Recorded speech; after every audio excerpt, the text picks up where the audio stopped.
শিলিগুড়ি নিয়ন্ত্রিত বাজারে রাতের অন্ধকারে চুরি করা 8টি ব্যাটারি সহ 2টি টোটো নিয়ে ঘোরার সময় দুই দুষ্কৃতীকে গ্রেপ্তার করল প্রধাননগর থানার পুলিশ। ধৃত ওই দুই দুষ্কৃতীর নাম আনন্দ গোস্বামী ও সন্তলাল রাজভর।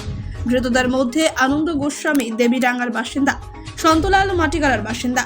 প্রধাননগর থানার পুলিশ সূত্রে জানা গিয়েছে, বুধবার গভীর রাতে রেগুলেটেড মার্কেট এলাকা থেকে গোপন সূত্র মারফত পুলিশের কাছে খবর আসে দুটি টোটো নিয়ে দুজন ব্যক্তি সন্দেহজনকভাবে ঘুরে বেড়াচ্ছে।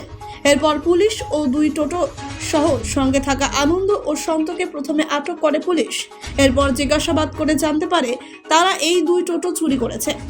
এরপর ওই দুই টোটো সহ টোটোতে থাকা সব মিলিয়ে 8টি ব্যাটারি বাজেয়াপ্ত করে পুলিশ।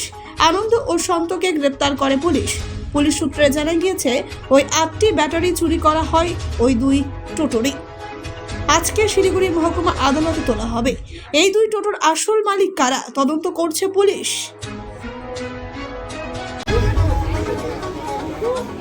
কারণ শিলিগুড়ি শহরে এইভাবে অপরাধ ঘটছে। থানার সাধারণ পুলিশ